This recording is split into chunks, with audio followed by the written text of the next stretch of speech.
25장의 내용은 발람 선지자가 이스라엘 백성들이 스스로 멸망하게 하는 방법이 뭔지를 알려주고 그것을 통해서 이스라엘이 큰 어려움을 당하게 되는 그런 상황이 발생됩니다.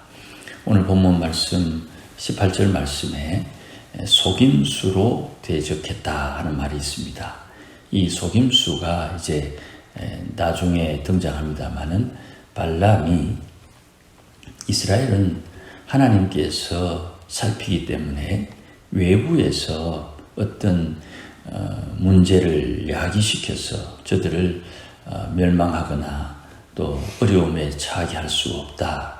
저들 내부에 거룩하신 하나님으로부터 책망받는 일이 저들을 어렵게 하고 힘들게 한다는 것을 이제 알려줘서 하나님이 가장 싫어하는 것이 뭔가 그것을 이스라엘 백성들이 알게 모르게 하나님을 대적하는 행위로 만드는 것으로 지혜를 꾀합니다.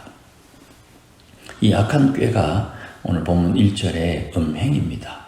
그것도 자연스러운 것이 모압 여인들, 모압의 신 그모스가 그들의 신들에게 제사를 할 때 그들이 제단에 머무는 장녀들을 통해서 죄를 범하게 됩니다. 눈으로 보이는 것은 음행이지만 이 음행을 통해서 하나님 외에 다른 신을 섬기는 행위를 자연스럽게 하게 합니다.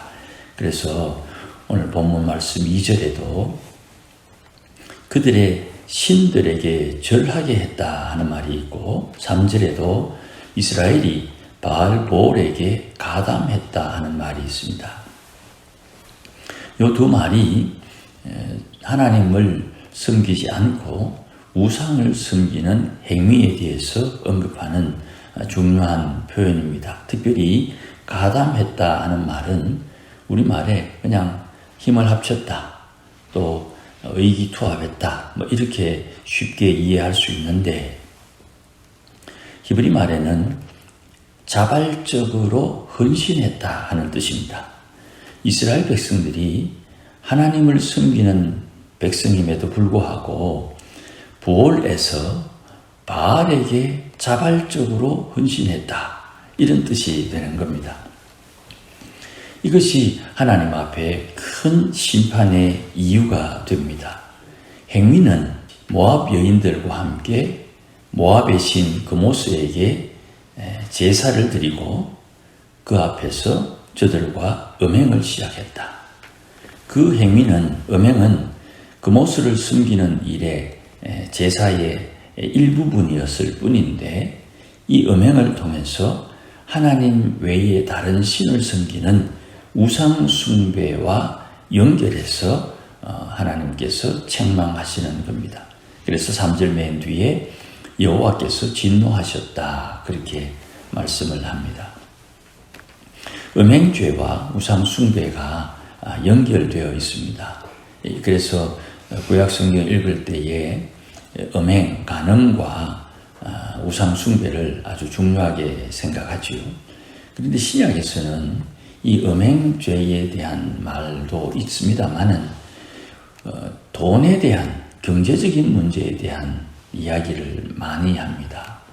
그러니까 계명에 사람을 죽이는 것, 그리고 간음하는 것, 그리고 도적질하는 것, 요 세 개의 사람들이 말로써 자기를 변명하거나 다른 사람에게 모함을 하거나 말로써 하는 것, 이 6, 7, 8, 9 계명이 10번째 계명인 탐심과 욕심과 연결되어 있습니다. 그러니까 사람을 죽이는 이유가 욕심 때문에 또 도둑질하는 이유가 욕심 때문에 이렇게 표현을 하는데 실질적으로 팔복의 내용을 볼 때에 심령이 가난한 사람은 하늘을 상속받는다.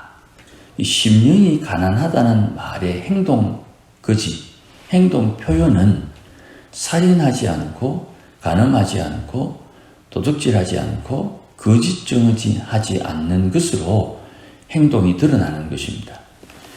그러니 하나님 앞에 하나님을 사랑합니다 하는 고백은 내 마음에 욕심이 나를 이끌거나 욕심을 향해 가거나 욕심에 이끌리는 것이 아니고 하나님 앞에 마음을 내려놓고 하나님을 숭배하고 경외하는 마음이 있느냐, 이것을 계명을 통해서 점검하는 거예요.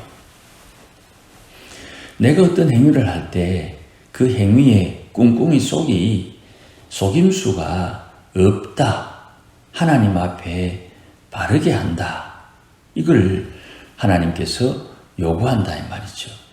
여기서 벗어난 행위, 음행을, 간음을 통해서 하나님의 진노가 드러나는 것입니다.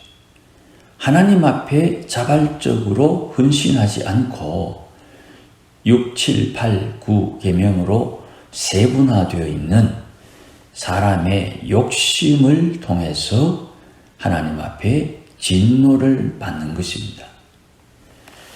그러면 우리가 보통 생각할 때 사람이 열심을 낼 때 어떤 목적이 있어야 되지 않습니까? 그렇죠. 목적이 있어야죠. 성과를 내기 위해서. 근데 그거를 사람들은 그냥 아무 생각 없이 목적을 욕심으로 표현하는 경우가 종종 있습니다. 칼빈도 그런 내용을 간과한 적이 있습니다. 그래서 자본주의의 열심이 사람의 재물에 대한 욕심을 정당화했다 하는 사상적인 비판이 있습니다. 비판을 했다 안 했다 그거보다도 그런 우를 쉽게 범할 수 있다는 거예요.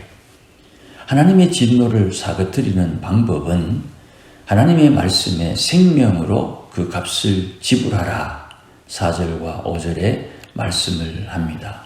그런데 의회에서 해결이 되죠. 6절 말씀 이후에 고스비 사건을 통해서 전혀 예상치 못한 일이 발생합니다. 지금 9절 말씀에 의하면 연병이 돌고 있습니다. 전염병이 돌고 있는데 비나하스가 이 고스비의 사건을 통해서 이 남녀를 죽임으로 연병이 그치게 되는 일이 생깁니다.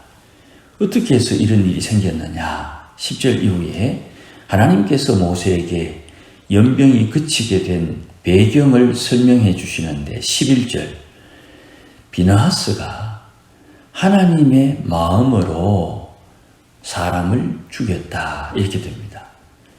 하나님의 마음으로 사람을 죽였다. 이 사람을 죽인 이 일이 장려되는 것이 아니고 하나님의 마음을 가진 사람이 있었느냐, 이게 중요한 거죠.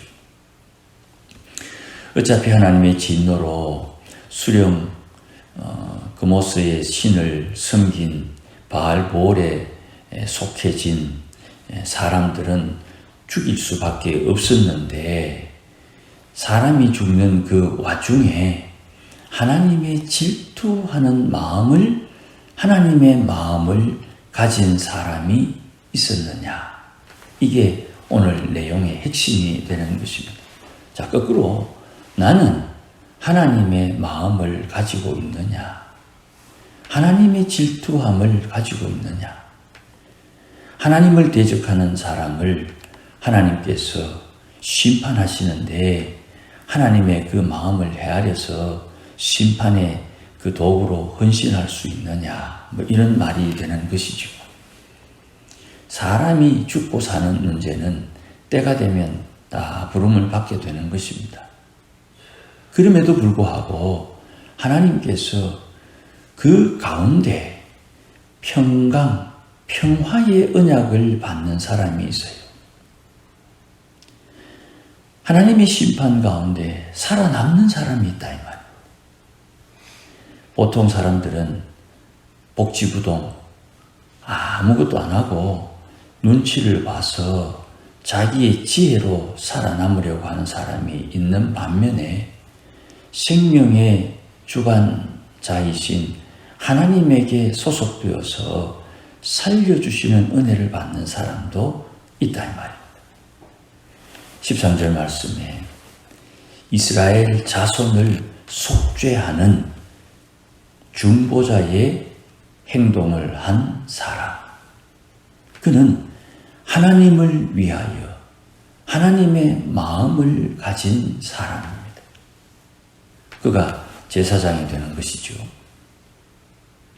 그러니까 하나님께서 어떤 일을 하실 때에 하나님의 일에 동참하는 사람은 하나님의 평화의 언약을 제공받게 되는 것입니다.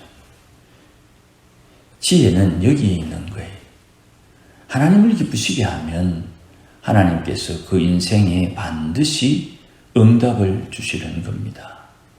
그런데 사람들은 내 주머니 들어오는 건 좋은데 내 주머니에 나가는 것은 누구나 싫지요. 그럼에도 불구하고 그게 세상 사는 지혜가 아니라는 것을 우리가 다 알아요. 언젠가 종종 말씀드렸던 것처럼 앞뒤 문맥 없이 점심 먹으러 갔더니 점심 한 끼 한 사람에게 200만 원짜리 점심 먹더라. 점심을 200만 원이나 먹노? 그 한 끼에. 그런데 조금 앞뒤를 생각해 보면 점심 한 끼 200만 원짜리 먹고 2천억 벌면 될 거 아닙니까? 2천억 버는데 점심 한 끼 200만 원 그게 뭐 대수겠습니까? 평상시에 10만 원짜리 점심 먹는 것도 참 과한데 200만 원 점심 먹었다.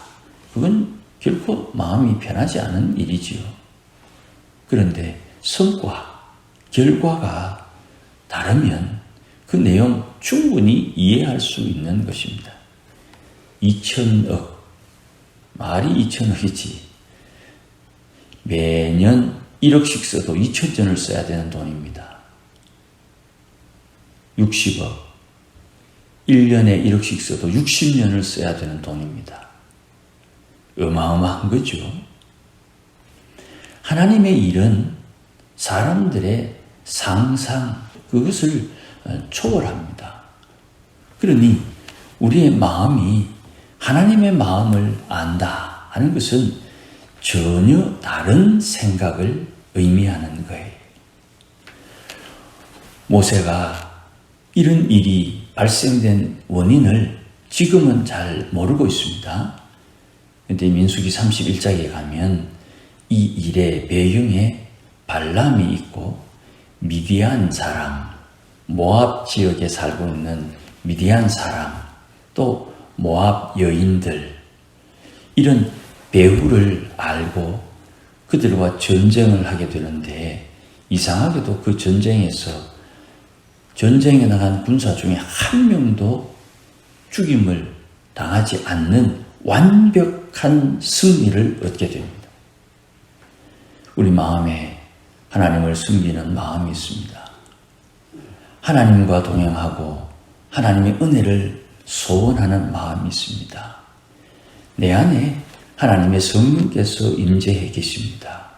그러면 내 마음을 주님께서 온전히 다스릴 수 있도록 주 앞에 내어드리고 나를 통해서 하나님이 기뻐하는 일을 행할 수 있는 하나님의 사람들이 되기 위해서 헌신하는 것이 필요합니다. 마치 비느하스처럼 말입니다. 하나님의 질투하심, 하나님의 마음으로 우리에게 주어진 일들을 감당할 수 있는 자세가 우리에게 필요하다는 거예요. 그것은 계명을 통해서 만드는 것입니다. 학교에 다니면서 공부하는 방법도 배우고 지식도 배우고 학교에 가기 위해서 일찍 일어나기도 하고 또 학교에 갔다 와서 복습하기도 하고 그것만 합니까? 때로는 놀기도 하고 놀면서 체력이 또 만들어지게 되는 것이지요. 그러니 공부하러 간다 하는 거기에 일상이 다 포함되었듯이 하나님을 기쁘시게 한다 하는 말에 우리의 삶의 일상이 다 포함되어 있는 것입니다. 오늘도 주께서 바람처럼 역사하셔서 우리를 이끄실 때에 이런 일 저런 일을 통해 하나님을 경험하고 하나님을 섬기고 하나님과 동행하며 주님 약속하신 대로 하늘의 상급을 준비하는 지혜로운 또 은혜로운 하루가 되기를 주의 이름으로 축복합니다. 기도하십시다. 하나님 아버지, 우리 앞에 당하는 많은 일들을 하나님께서 기뻐하는 것이 무엇인지 잘 깨달을 수 있도록 은혜를 덧입혀 주시고 하나님을 사랑하고 주를 섬기게 하시되 우리의 허물과 죄가 드러날 때마다 하나님 앞에 회개함으로 하나님께서 기뻐하는 것이 무엇인지를 잘 알고 순종하는 지혜로운 주의 사람들이 다 되게 하여 주시옵소서. 우리가 이 땅에 사는 동안 이런 일도 하고 저런 일도 하겠으나 우리의 마음은 하나님의 약속에 마음을 두고 하나님께서 약속하신 대로 하나님 앞에 다시 서는 그날에 받을 상급을 준비하는 지혜로운 주의 권속들이 되도록 은혜와 복을 허락하여 주옵소서. 주의 성령께서 인도하여 주시기를 원하오니 함께 하옵소서. 예수님의 이름으로 기도하옵나이다. 아멘.